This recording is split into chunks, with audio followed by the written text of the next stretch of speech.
Okay, so welcome to today's webinar, which is a sneak peek into Grandstream's upcoming products for Q2 and Q3 2020. A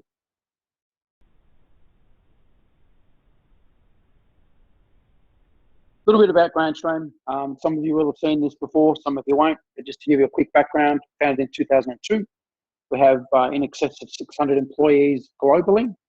Our product portfolio contains in excess of 40 products across categories such as business conferencing, IP phones, gateways and ATAs, which is where we came from.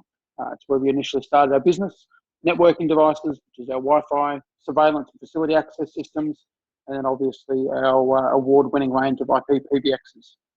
Primarily, we've served into the small to medium-sized businesses and consumer markets. You'll start to see some of the products that we are going to be offering. We'll be moving up into the larger businesses and starting to touch into the lower end of the enterprise market.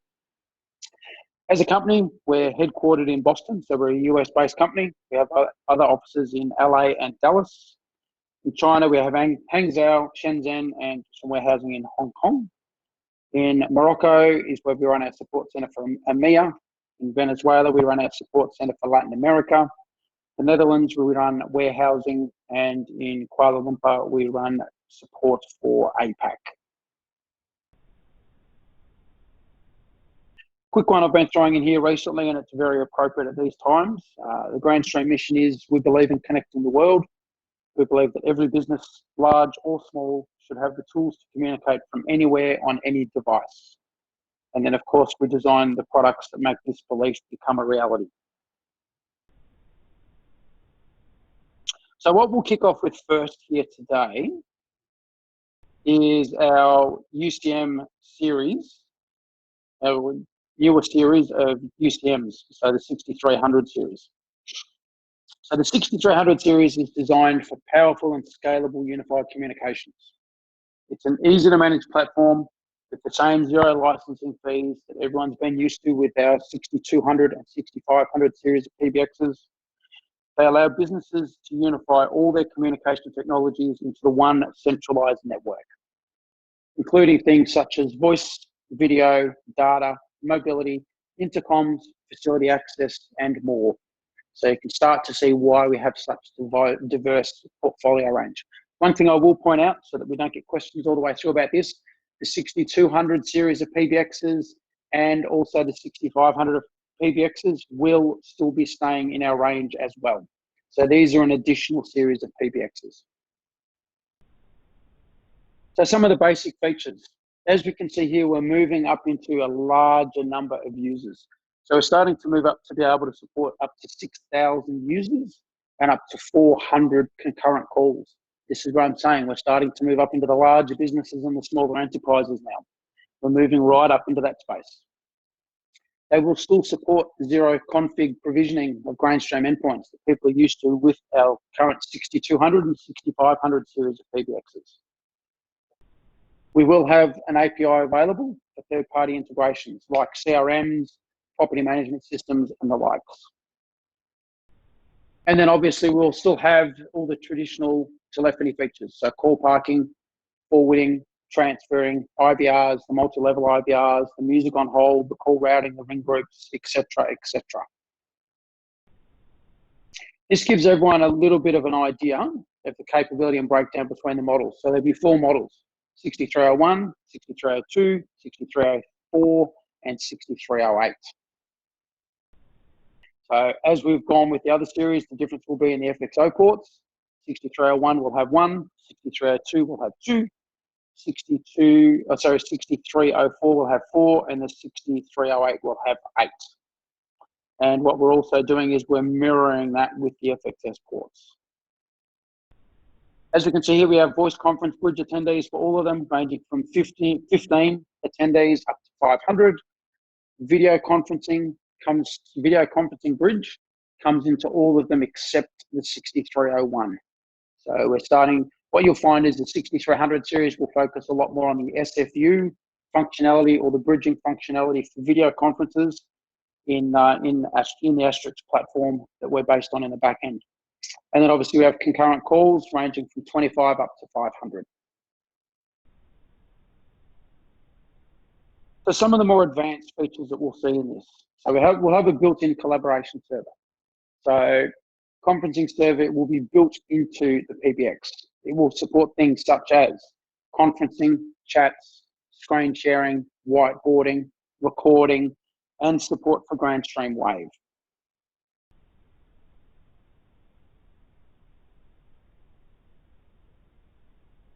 They will also be supported by GDMS, our cloud management and provisioning platform.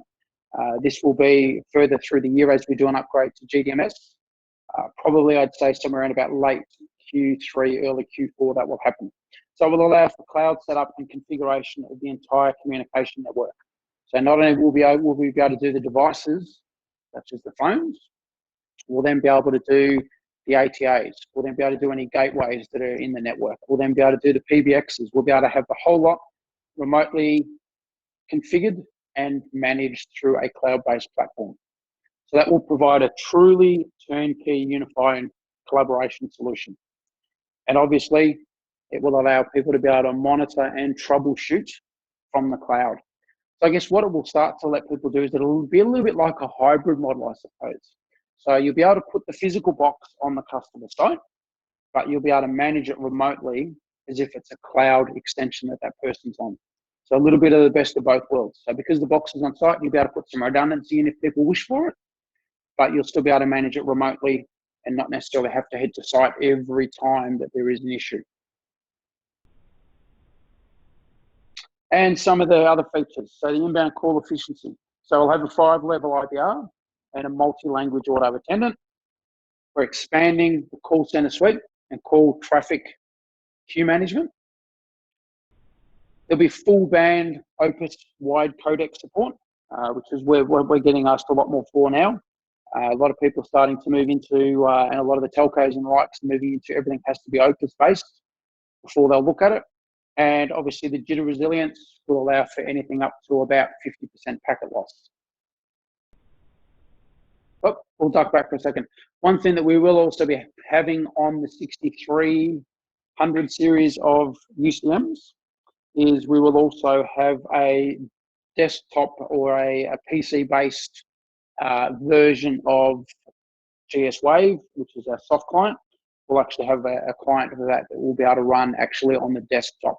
So be able to provision, for want of a better term, a soft phone client on a computer, and people will be able to use it purely as a soft phone endpoint.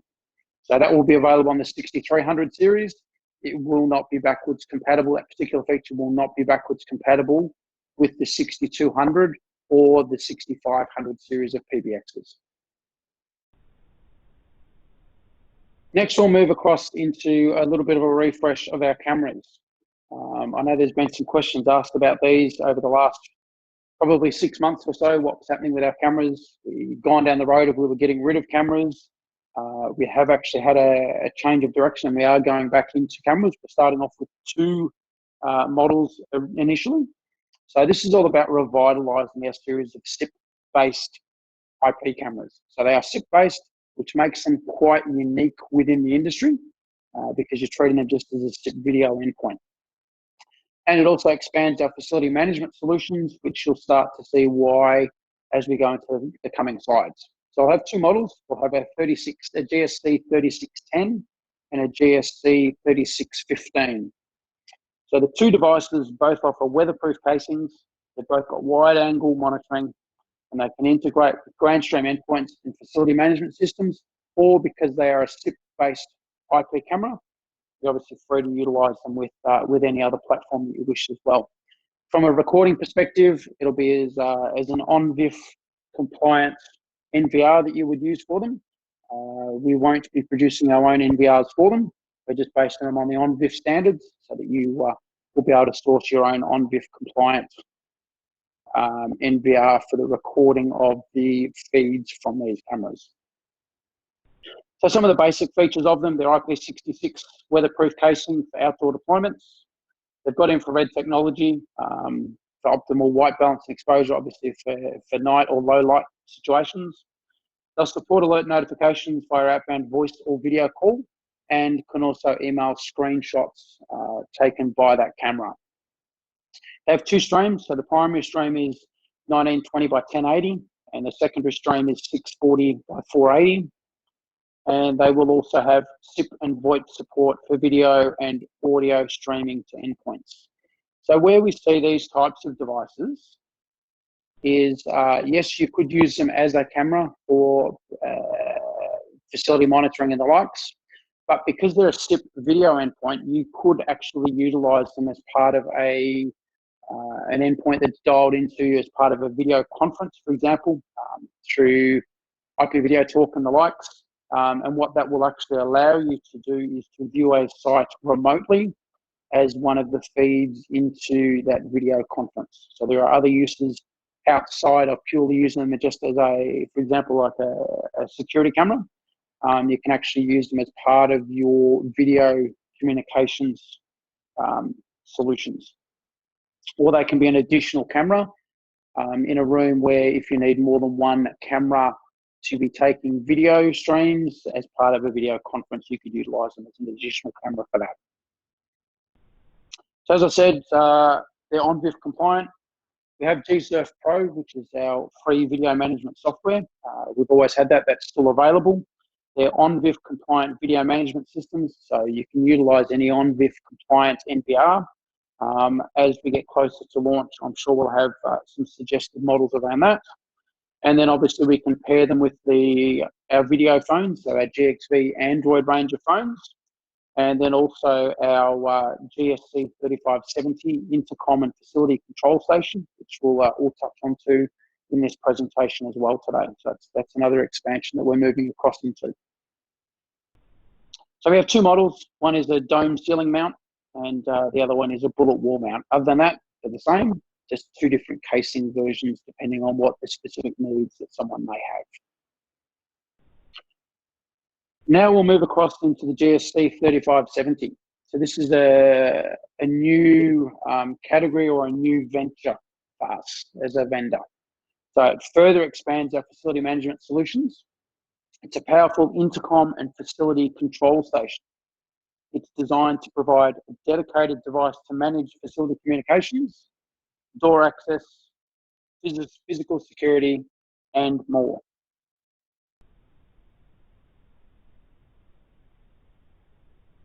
So some basic features of it. It's a 7-inch screen, 1024 by 600 capacity touchscreen. It's a dual band 802.11 Wi-Fi and PoE network connection.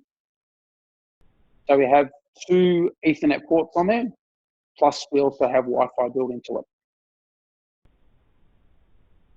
We have full duplex 2-way HD audio and also advanced echo cancellation.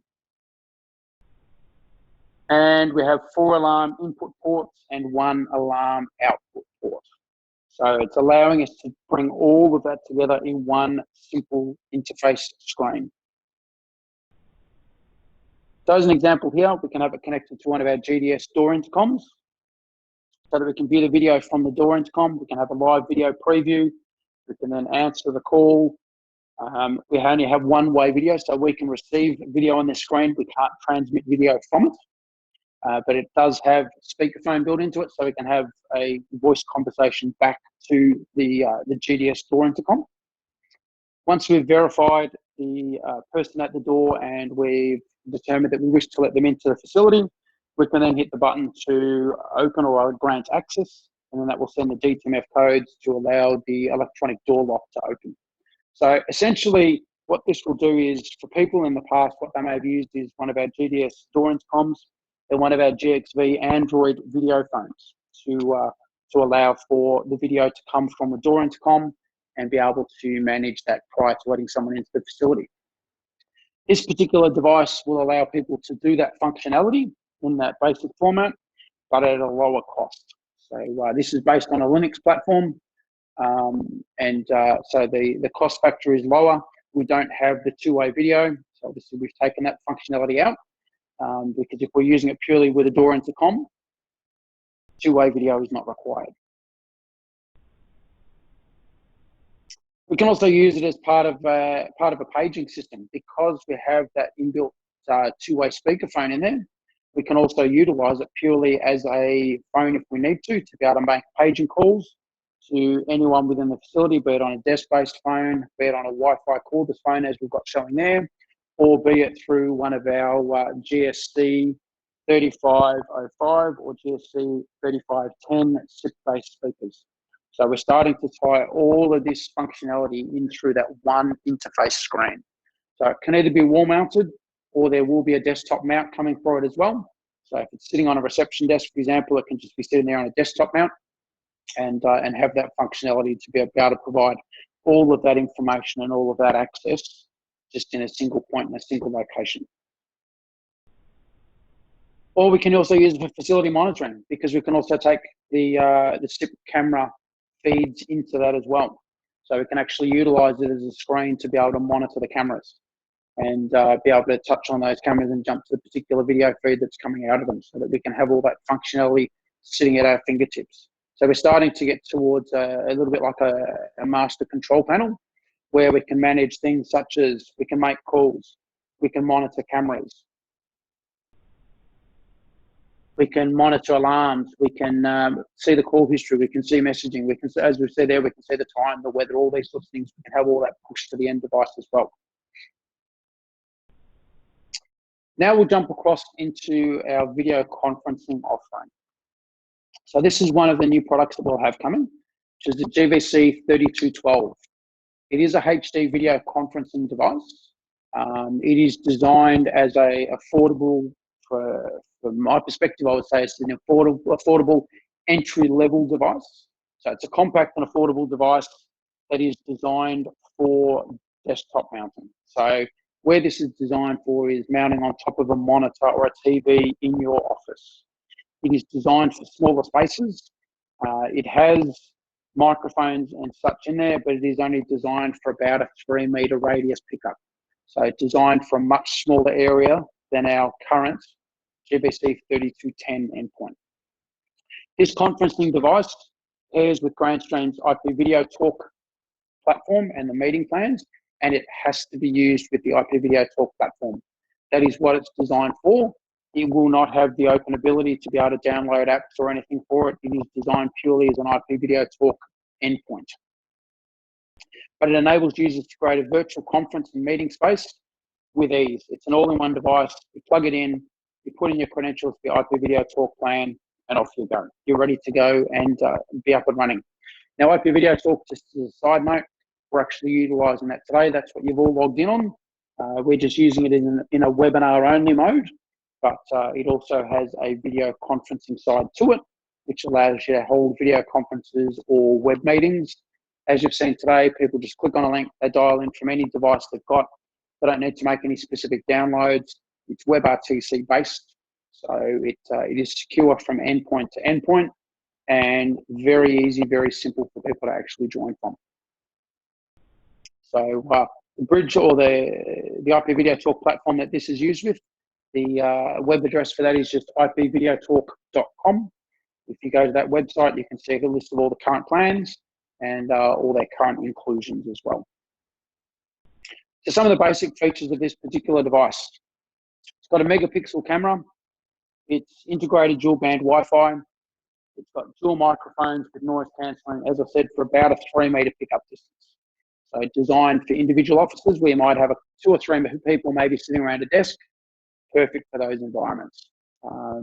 And for sitting on top of say a computer monitor or a TV in that office, it doesn't have the inbuilt camera functionality.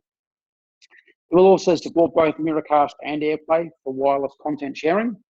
So that way we don't need to be connecting cables into it. So we'll be able to do the content sharing from our computer without having to connect additional cables into it.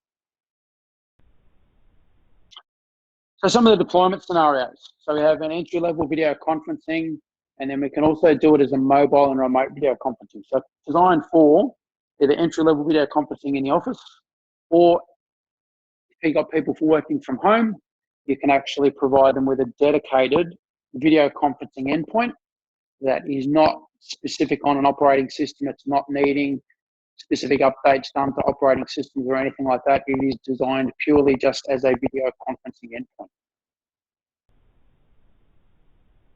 Then we move into the next model, the GVC 3220, which is another HD video conferencing device.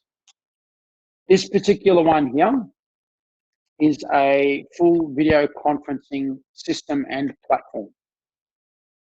It brings a new level of video collaboration to our video conferencing solutions. This particular model here is going to be running Android 9. It has support for up to 4 external 1080p webcams for expanding the video feed coverage. So we can add additional cameras into it, and then we can be expanding how much video we are capturing and sending down to people at the other end. So we have the ability to run multiple cameras.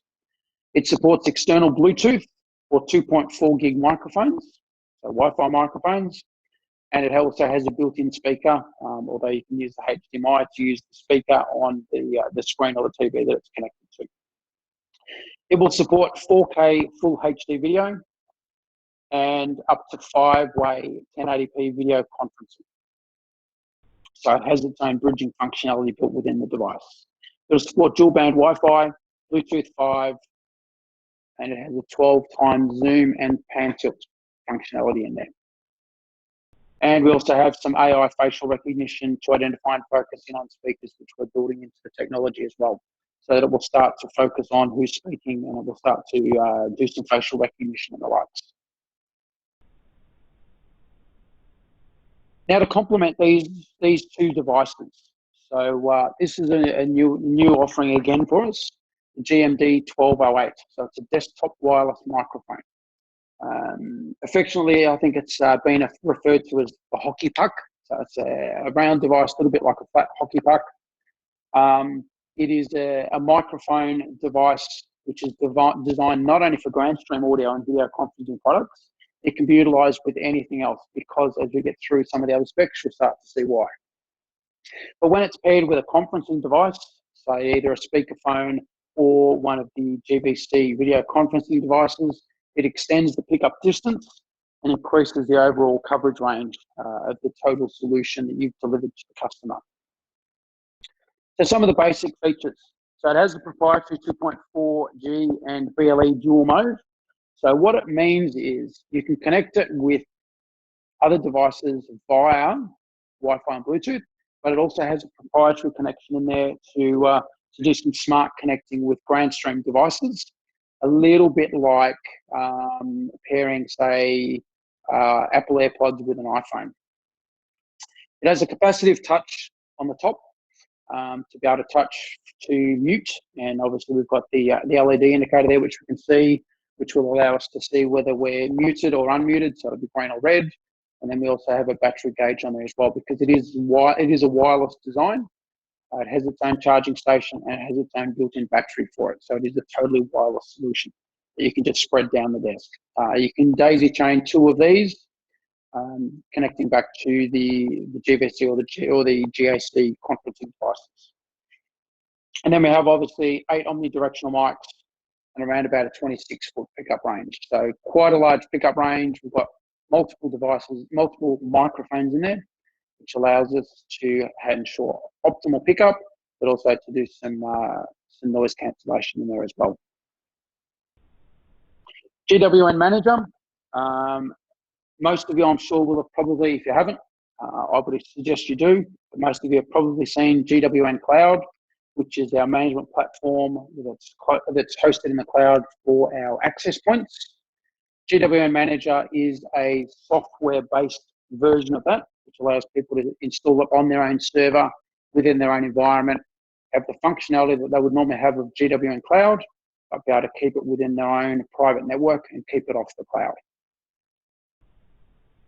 So some of the basic features are it's a centralized management of both sites and access points. So you can run multiple sites within your own network and obviously multiple access points. You can have configuration templates that can be pushed out to specific APs or to sites. You can create customized capture portals. You can run maintenance features such as ping, traceroute, capture, backups, all this sort of functionality. You can do all of that. It is a free download of software. So we won't be providing the server for this, but there will be specific specifications of what the server should be to be able to run this particular piece of software at its optimum state. So centralized Wi-Fi management, complete scalability of the Wi-Fi solution. It allows people to grow as they need to, and they can have full network monitoring and reporting. So as you see there, we can start to see stats straight away of what's going on within the network by logging into the dashboard. And then we can manage that and we can monitor the APs that we've deployed across that specific network.